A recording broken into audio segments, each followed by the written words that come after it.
뵙게 돼서 반갑습니다. 오늘 말씀의 제목을 선하심을 맛보고 하나님을 알자라고 정하였습니다. 지금이 한참 휴가철이라서 많은 사람들이 멀고 가까운 곳으로 여행을 하게 됩니다. 우리가 왜 일부러 돈과 시간을 들여서 여행을 하게 될까요? 여행을 한다고 하는 것은 가보지 않은 곳, 가보았던 곳이라 하더라도 낯선 곳에 가서 그곳을 경험하고 알기 위해서입니다. 그곳의 날씨와 문화와 언어와 음식을 우리의 모든 감각을 동원하여 새롭게 경험함으로써 우리의 일상을 벗어나서 우리의 삶의 모든 면들을 돌아보는 그런 시간이 여행입니다.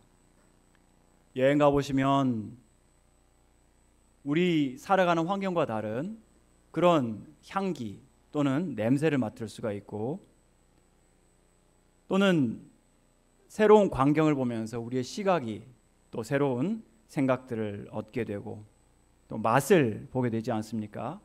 그래서 여행을 갔다 오면 조금은 알겠다, 겪어봤다, 할 말이 있다, 이런 생각을 하게 되는 것 같습니다.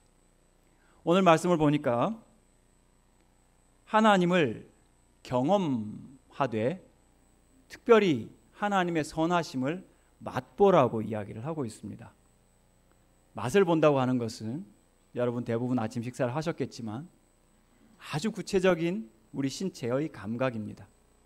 가장 가까이에서 가장 빨리 체험할 수 있고 확인할 수 있는 감각이 바로 이 우리의 미각이라고 할 수 있는데, 하나님은 보이지도 않는 분이시고 멀리 계신 것 같기도 하고 우리의 느낌에 와닿지 않는, 느낌 속에 들어올 수 없는 위대하신 분이시지만, 다윗은 이 말씀을 통해서 하나님을 너의 가장 구체적인 감각인 미각을 통해서, 입맛을 통해서 하나님을 맛보고 체험하고 확인하라고 말씀을 하고 있습니다. 그렇게 해야 하나님을 온전히 알 수 있기 때문이죠. 8절 말씀을 다시 한 번 더 우리 읽어보겠습니다. 시작. 너희는 여호와의 선하심을 맛보아 알지어다. 그에게 피하는 자는 복이 있도다. 하나님의 선하심이 어떤 맛일까요? 영어로 보면 taste and see라는 말을 씁니다. 맛을 보고 알아라는 거죠. 맛보고 눈으로도 확인을 하라고 이야기합니다. 히브리어로 타암이라고 하는 이 말은 당당하게 맛을 보고 확실하게 평가하고 먹어보면 우리가 말할 수 있습니다.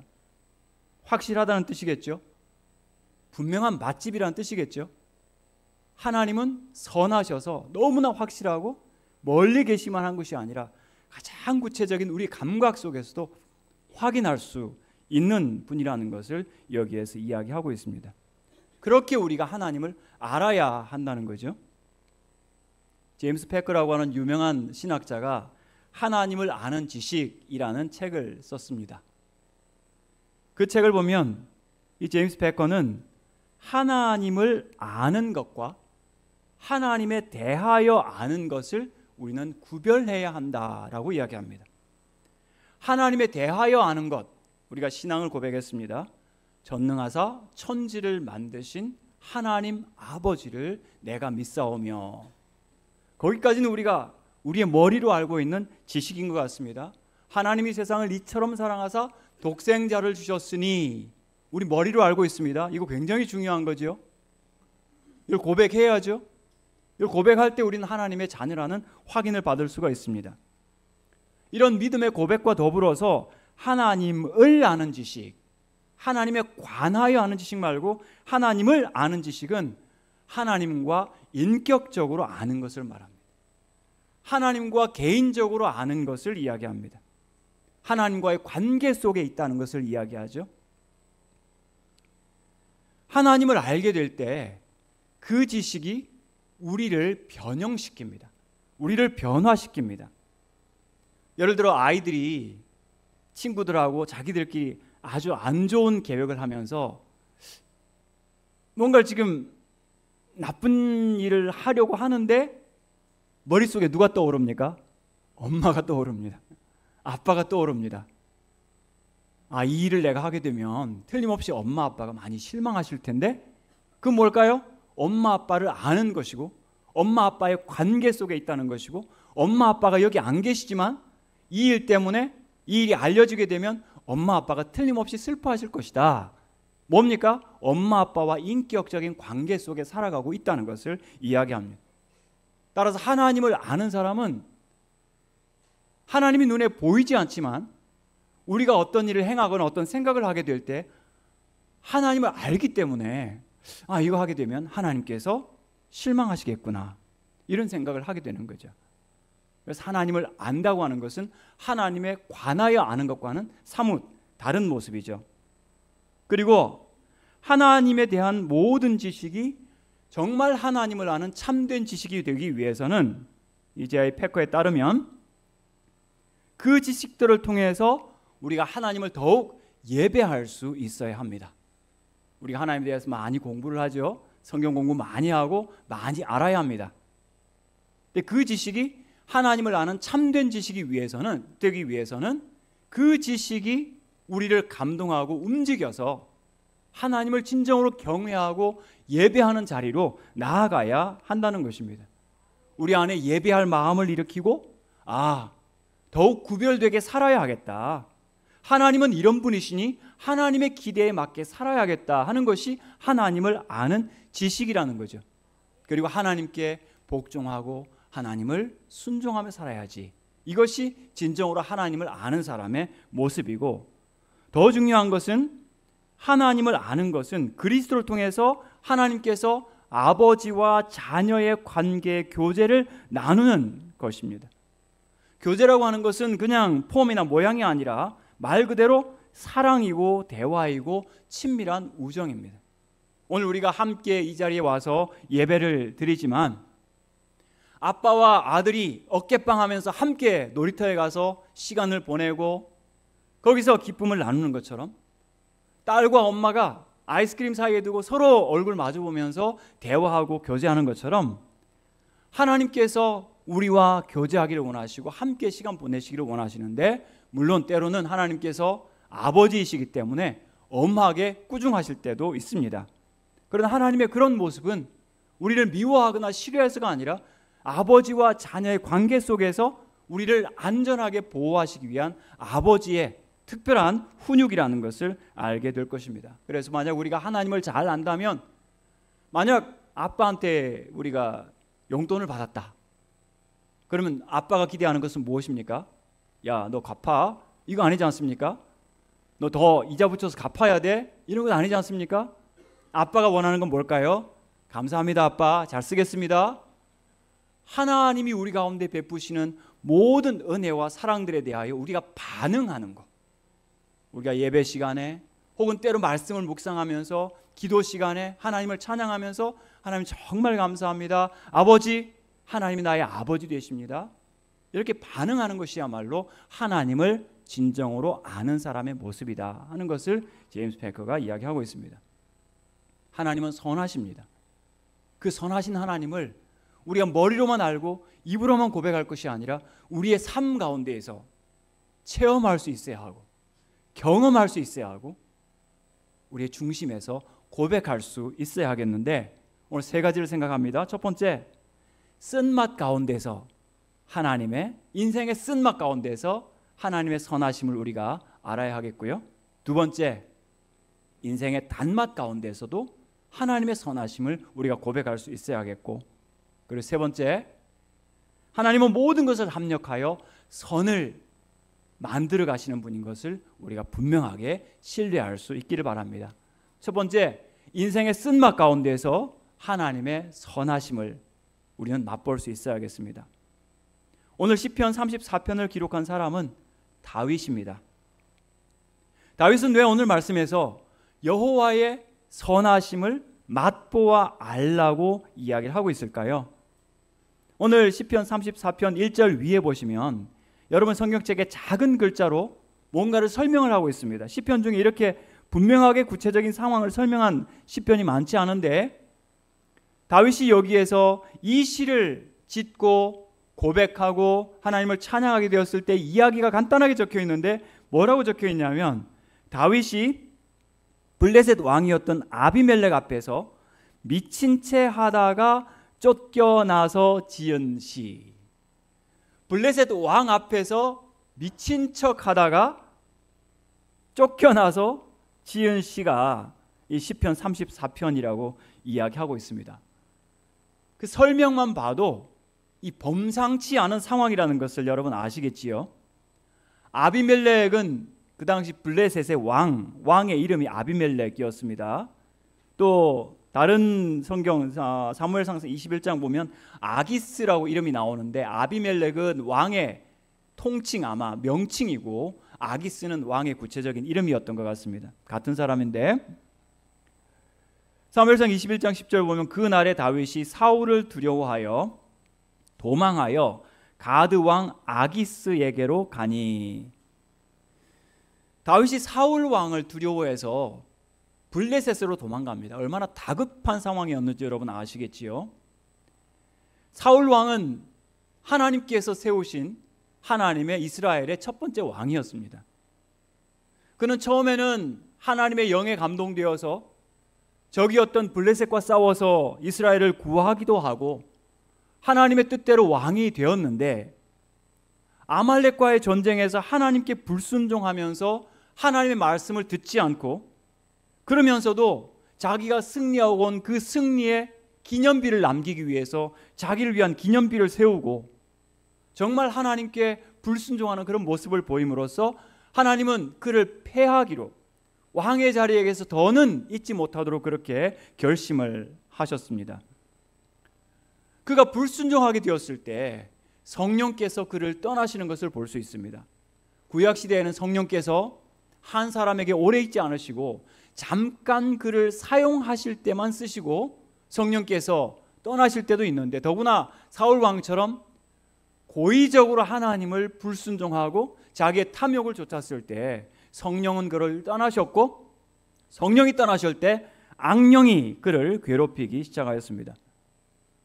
악령이 더욱더 그에게 역사할수록 그는 미움과 질투심으로 가득하게 되었던 것을 볼 수가 있습니다.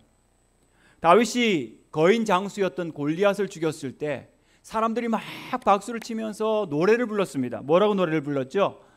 사울이 죽인 자는 천천히요 다윗이 죽인 자는 만만이로다. 여러분 천천히 몇 명입니까? 1000 곱하기 1000은 100만 명. 그죠? 다윗이 죽인 자는 만만 명은 몇 명입니까? 만 곱하기 만은 1억 명을 죽였다. 이렇게 과장해서 노래를 했지요. 참 다윗한테는 듣기가 좋은 노래였지만 때로 칭찬이 위험을 부를 때가 있습니다. 이때부터 이 사울 왕은 질투심에 사로잡혀서 분노하면서 자신의 경쟁자 정적이었던 다윗을 죽이기 위하여 혈안이 된 것을 볼 수 있습니다. 인정을 받고 칭찬을 받고 격려를 받는 것은 우리 모두의 소원입니다. 여러분이 그렇게 하나님의 은혜와 격려를 받기는 바라지만 이처럼 다윗 같은 경우는 이런 칭찬과 사람들의 노래가 심각한 위험을 불러일으키는 것을 볼 수가 있습니다. 때로 우리 부모님들도 아이들이 더 잘하기를 바라는 마음으로 격려하고 칭찬한다고 하지만 그게 아이들한테는 부담이 될 때도 있습니다. 그래서 우리가 칭찬을 할 때도 굉장히 신중하고 조심스럽게 하실 필요가 있습니다. 아이들한테 넌 더 잘할 수 있잖아. 넌 걔보다 머리가 좋잖아. 이래 보세요. 아이가 나는 머리 좋으니까 좋은 사람이야 이렇게 생각할까요? 우리 엄마는 도대체 얼마만큼 기대하시는 거야? 이런 생각을 할 수가 있거든요. 그래서 칭찬이 고래를 춤추게 하지만 때로는 고래의 숨도 막히게 한다는 사실을 기억하시고 칭찬을 아주 주의 깊게 할 필요가 있습니다. 그리고 때로 우리가 어릴 때 칭찬을 받지 못했으면 사람들한테 어른이 되었어도 어린아이 같은 칭찬을 받으려고 막 갈급할 때가 있거든요. 바라기는 우리가 좀 성숙해져서 비록 사람한테 칭찬받지 못한다 하더라도 하나님께서 기억하시면 좋가리. 그런 찬양 있지 않습니까? 주께서 기억하시면 좋가리. 예수님 사랑으로 가득한 모습. 여러분이 주님을 섬기고 비록 사람이 알아주지 않는다 하더라도 천사도 흠모하는 그 아름다운 모습, 천국에서 내가 해같이 빛날 거다 주께서 기억하시면, 여러분이 목마른 자에게, 작은 소자 하나에게 냉수 한 그릇 대접하는 것도 주께서 결단코 잊지 않으신다고, 기억하신다고 말씀하셨잖아요. 여러분, 우리가 보는 이 세상은 없어집니다. 서울도, 한국도, 미국도 언젠가는 다 없어질 겁니다. 그런데 없어지지 않는 것 있습니다. 주 안에서 여러분이 수고한 수고는 없어지지 않을 것이고, 주님을 위하여 수고한 모든 섬김은 주께서 기억하시고 천국에 해같이 빛날 줄 믿습니다. 그래서 이 땅에서 모든 칭찬과 인정 다 받으려고 하지 마시고, 정말 주님께서 나를 기억하시면, 주께서 나를 사랑하시면, 스바냐 3장에 보면은 주님께서 즐거이 부르며 기뻐하시리라. 하나님께서 여러분 한 분 한 분의 이름을 부르실 때 하나님의 마음이 얼마나 기쁘신지, 누군가의 이름을 부른다고 하는 것은 그 부르는 사람의 마음에 굉장히 큰 기쁨을 줍니다. 하나님이 우리의 이름을 기억하신다고 하는 것은 우리에게 큰 감격을 주죠. 하나님께서 기억하시면 족하지 않겠습니까? 사람의 칭찬, 사람의 인정, 여러분 거기에 너무 목매지 마십시오. 그것이 우리한테 오히려 해가 될 수 있다는 것을 이 다윗의 모습을 통해서 우리는 알 수가 있습니다. 하나님은 분명하게 여러분에게 말씀하십니다. 여러분의 이름을 즐거이 부르시면서 너는 내 것이야, 나는 널 사랑해 라고 말씀하시는 그 하나님의 인정과 하나님의 칭찬을 사모하시는 여러분 되시기를 바랍니다. 사울 왕은 성령께서 떠나시고 이 눈앞에 가시 같은 이 다윗을 마주하기 시작하면서 평생의 질투심에 사로잡히기 시작합니다. 여러분, 질투심 어디서 옵니까? 비교에서 오는 거죠.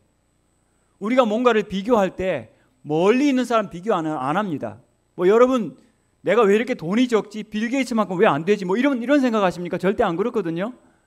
왜 마크 zuckerberg처럼 저렇게 어마어마한 부자가 되지? 뭐 이런 비교 안 합니다. 내 옆에 있는 사람 비교합니다. 우리가 다른 죄를 지을 때는 이 마음에, 이 뇌에서 즐거움의 반응이 옵니다. 내가 어디에 중독이 되었다거나, 뭐 아니면 내가 아주 게으른 습관을 가지고 그냥 마구마구 맛있는 걸 막 혼자서 먹는 그런 습관이 생겼다거나 이러면 이 뇌에서 너무 행복하다, 너무 좋아, 막 이런 반응이 일어나는데, 질투심, 비교의식, 이거는 여기에서 굉장히 아픕니다. 고통스러워요. 고통스러움에도 불구하고 계속 죄를 짓는 것이 이 질투심이거든요.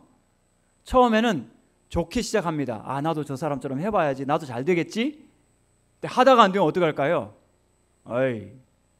저 사람 무슨 일이 생겼으면 좋겠다. 교통사고라도 나지? 뭐 병이라도 걸리지? 뭐 이런 생각을 하다가 사울처럼 힘이 있잖아요. 죽여버려야지. 이게 질투심이거든요. 굉장히 무서운 죄입니다. 처음에 작게 시작했던 죄 때문에 이 사울 왕은 평생 자기 인생을 낭비하게 됩니다. 그리고 나라의 군사력까지 허비하는 것을 우리가 보게 됩니다. 그런 환경 속에서 몇 번이나 자신을 죽이려는 사울 왕의 시도를 잘 아니까 다윗은 너무나 무서웠습니다. 그래서 도망을 치는데 하필 판단이 잘못되어 가지고 골리앗의 나라였던 블레셋으로 도망을 하게 되는데, 블레셋에 가자마자 이 블레셋 사람들이 다윗의 얼굴을 똑바로 봤을 거 아닙니까? 자기들의 장수 골리앗을 죽인 그런 다윗을 자기 눈앞에서 보게 되니까 얼마나 경계심이 커지지 않았겠습니까? 신하들이 왕에게 가서 바로 고자질합니다. 전하, 저 사람이 어떤 사람입니까? 우리의 장수 골리앗을 죽이지 않았습니까? 당장 제거해야 되옵니다.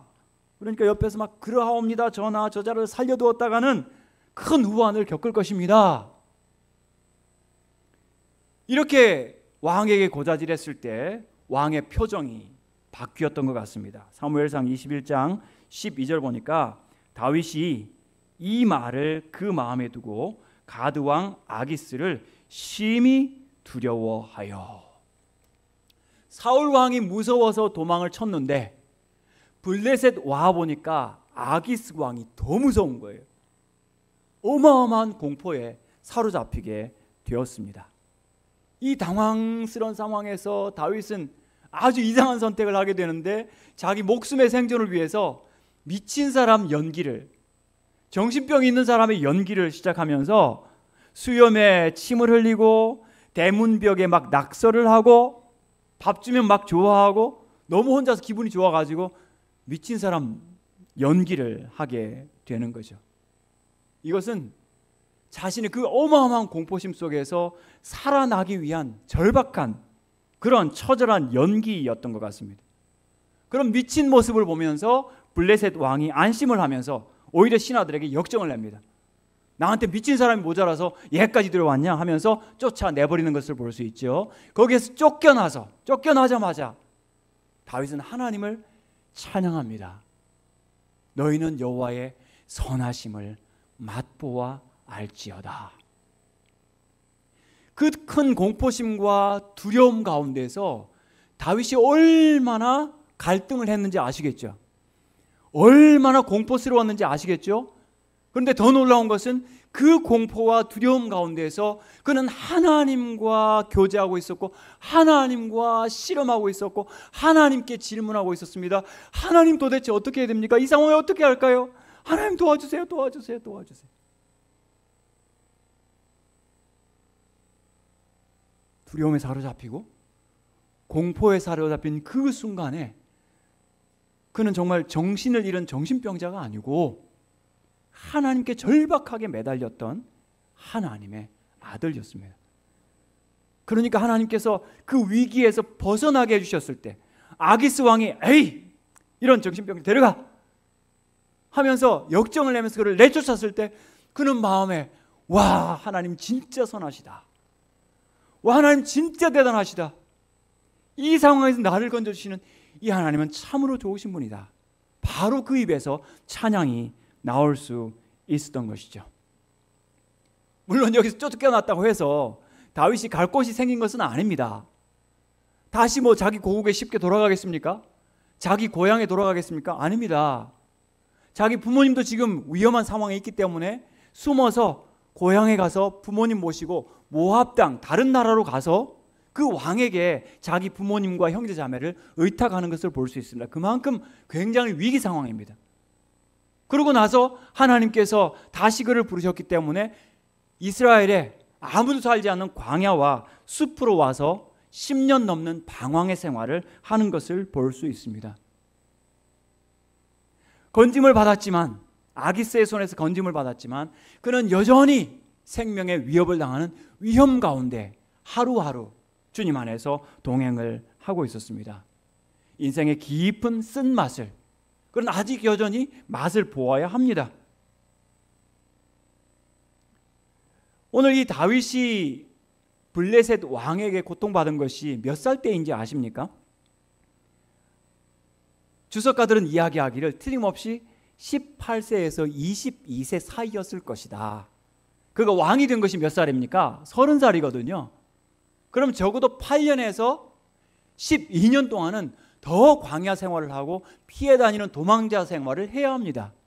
그러나 그럼에도 불구하고 작은 하나의 위기에서 자신을 가장 가까이에서 지켜주시는 그 하나님, 인생의 가장 쓰디쓴 그곳에서 자신을 구해주시는 그 하나님을 체험하자마자 오늘 이 찬양을 하나님 앞에서 표현했던 것이죠.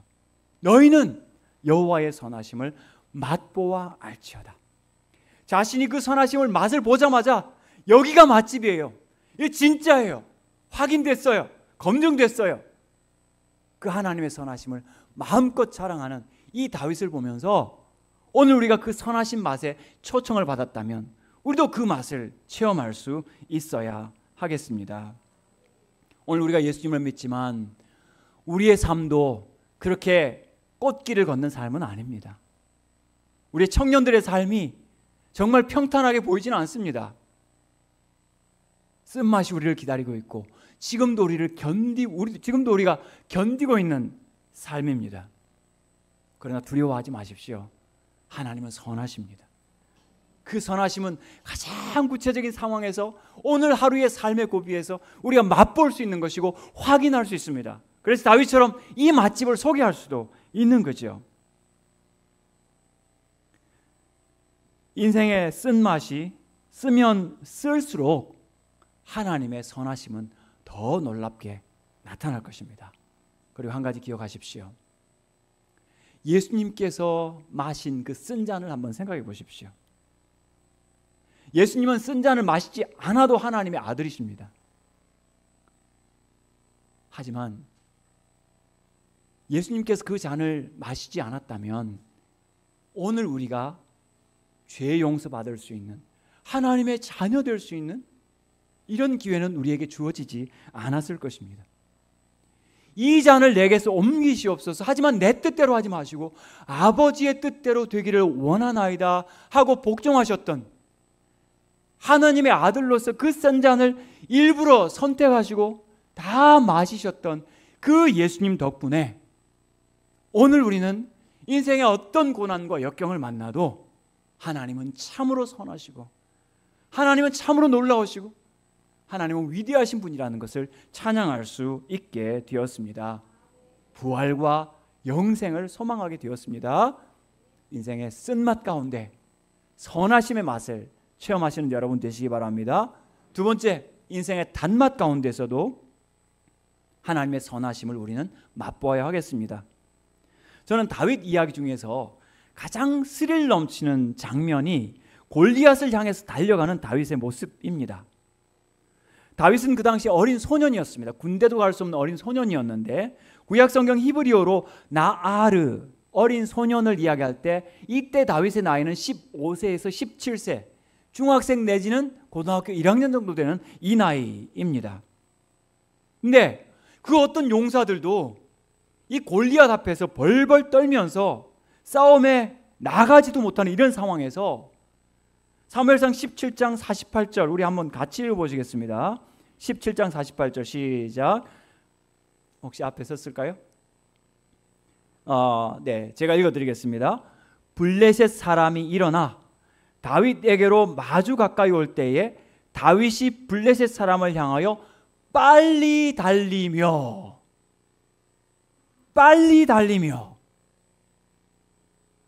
그 당시에는 멀리서 총을 쏘는 게 아닙니다. 전쟁에서 싸워 이기기 위해서는 두 사람이 전장의 그 만나는 배틀 라인이라고 그러죠. 전장선에 만나가지고 둘 중에 하나가 죽기까지는 싸워야 됩니다. 두 사람 중에 하나는 죽습니다. 죽어야 끝이 납니다.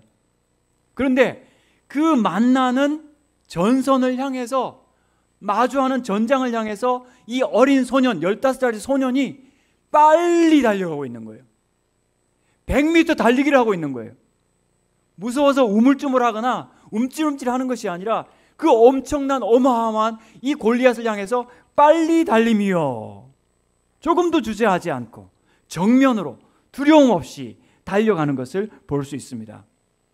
하나님께서 틀림없이 저 크고 끔찍한 골리앗에게서 자신과 이스라엘을 구해주실 것을 다윗은 확신하고 있었기 때문입니다. 달리면서 주머니에 손을 넣고 달리면서 그 물맷돌을 돌려가지고 보이지 않는 돌을 그에게 쏘아서 그를 넘어뜨리는 것을 볼 수가 있습니다. 골리앗은 다윗을 죽이기 위하여 큰 칼을 차고 오고 있었습니다. 근데 그 칼이 자기 목을 자를 줄 누가 알았겠습니까? 하나님께서는 이 다윗에게 승리의 단맛을 주셨습니다. 근데 골리앗을 이겼다고 하는 것은 이 어마어마하고 무시무시한 거인을 이겼다는 그것 이상으로 하나님을 두려워하지 않고 하나님의 군대, 하나님의 백성들을 모욕하는 그 악한 자를 대적하고 승리했다는 놀라운 승리의 소식입니다. 골리앗은 다윗이 죽였습니다.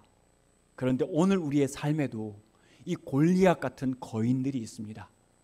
우리의 삶을 마주하면서 우리를 업신여기고 모욕할 뿐만 아니라 살아계신 하나님을 모욕하는 보이지 않는 골리앗들이 있고요.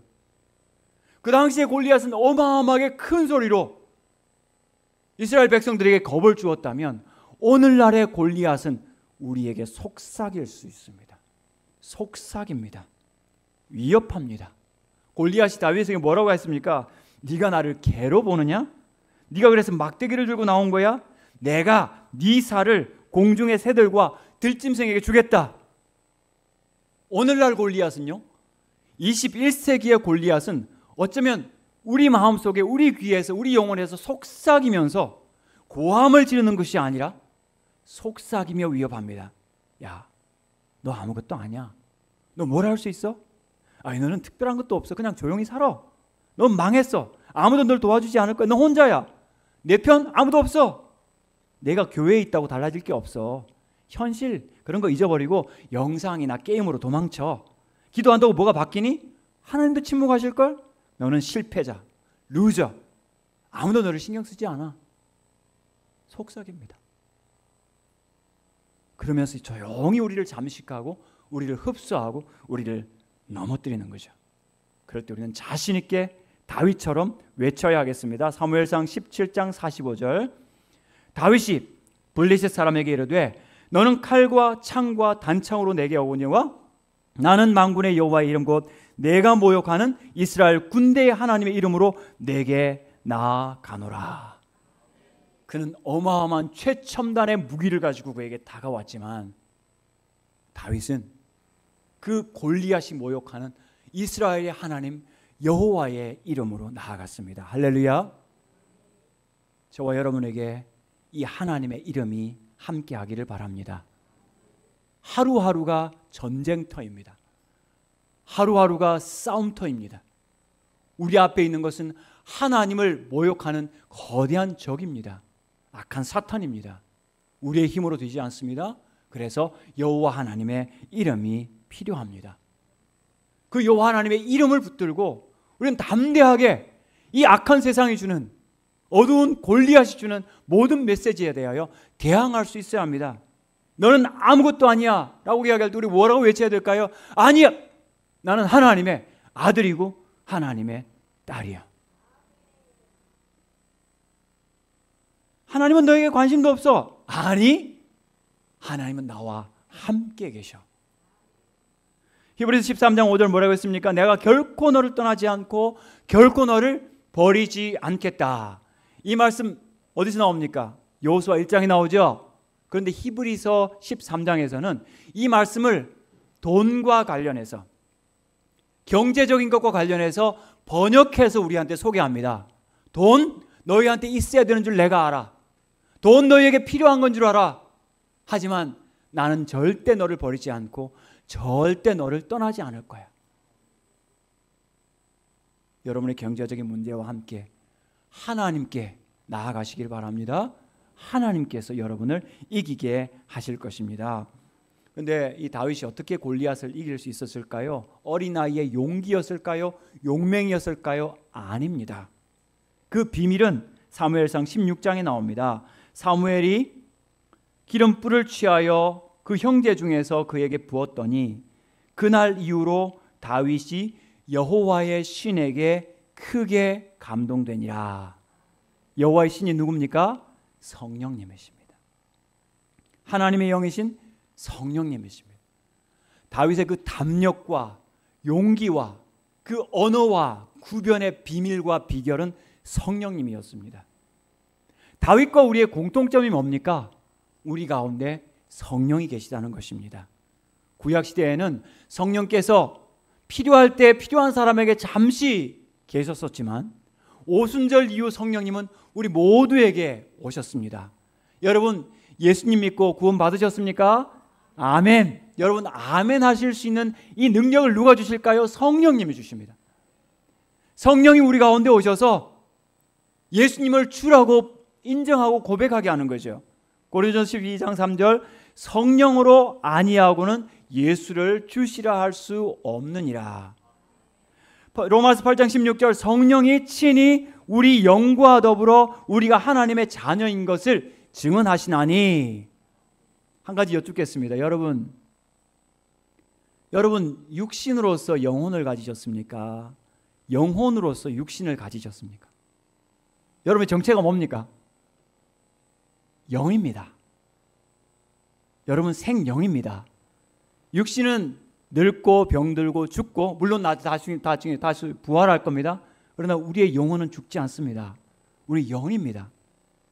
성령께서 우리의 영과 더불어 일을 하시면서 우리의 영을 감동하시고 감화하셔서 예수를 믿게 하시고 예수님을 주라 시인하게 하시고 우리가 하나님의 자녀인 것을 증언하시는 거죠. 제가 목회 상담학을 가르치는 이유가 귀신 들린 아이를 만나서 예수 그리스도의 이름으로 그 아이를 회복시킨 체험 때문이었습니다. 악령이 한 사람을 사로잡으면 그 영혼과 육체를 차지하고 멸망시키려고 합니다. 강압합니다. 강제합니다. 억압합니다. 그러나 하나님의 영이신 성령님은 우리를 감화하십니다. 감동하십니다. 여러분, 이 좋은 여름날 휴가철에 왜 교회에 나오셨습니까? 성령께서 감동하셨으니까요. 왜 예배하십니까? 성령님 우리를 감화하시고 자원하는 마음을 일으키셔서 이 예배당에 모이게 하시고 하나님을 찬양하게 하시고 하나님 말씀을 듣게 하신 줄 믿습니다. 그래서 우리는 찬양합니다. 성령이 오셨네. 성령이 오셨네.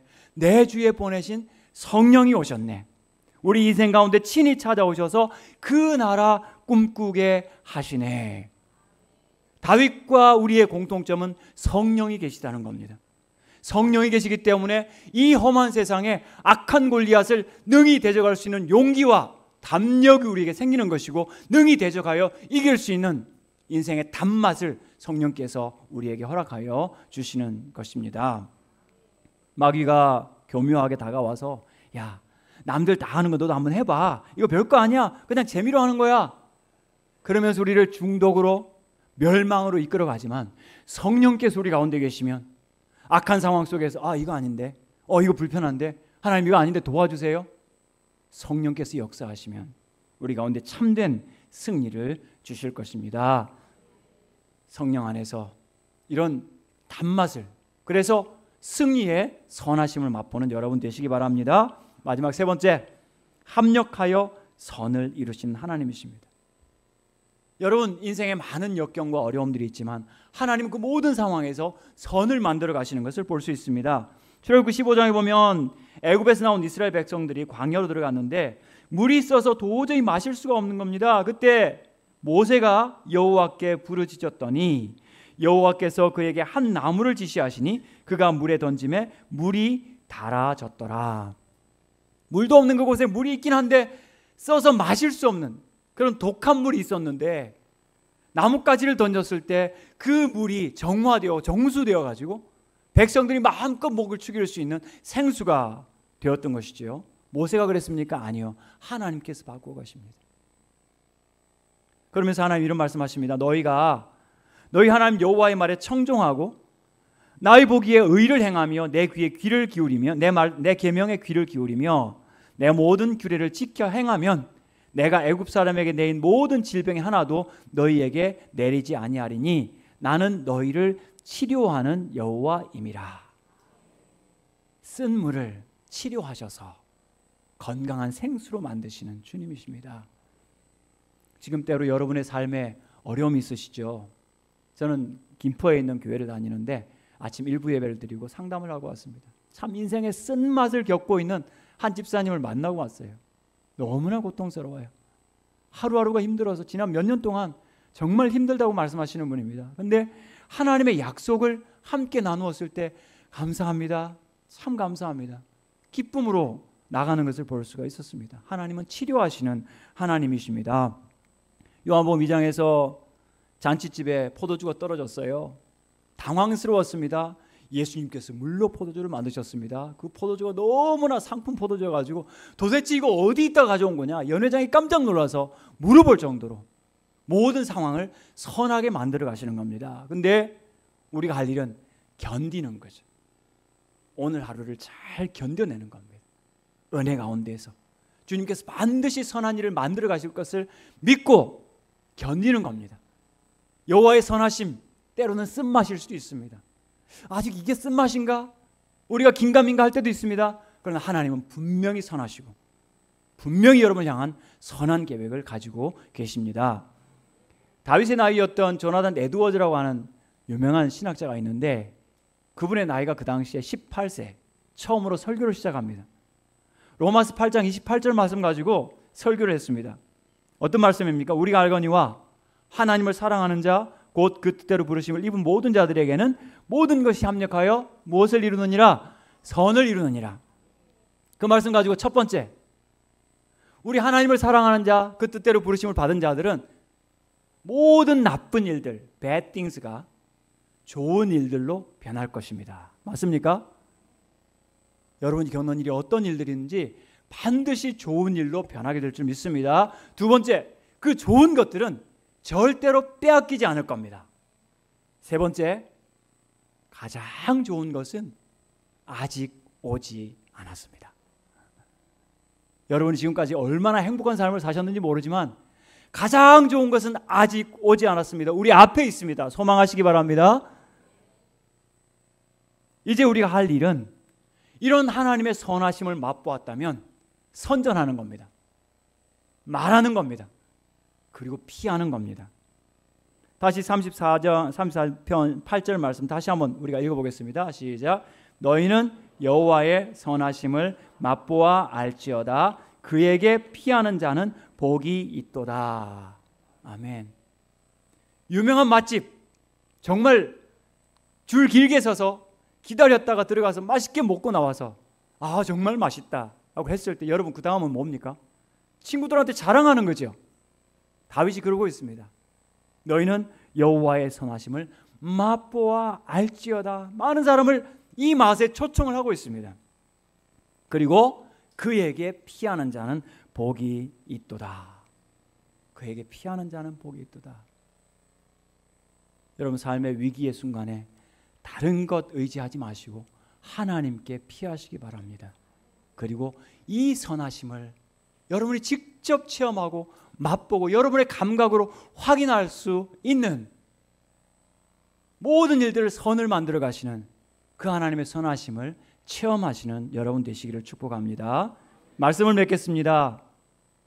우리 하나님께서는 그 하나님의 위대하심과 선하심을 우리에게 맛보게 하시고 직접 구체적으로 느끼게 하시려고 그 아들 예수님을 이 땅에 보내셨습니다.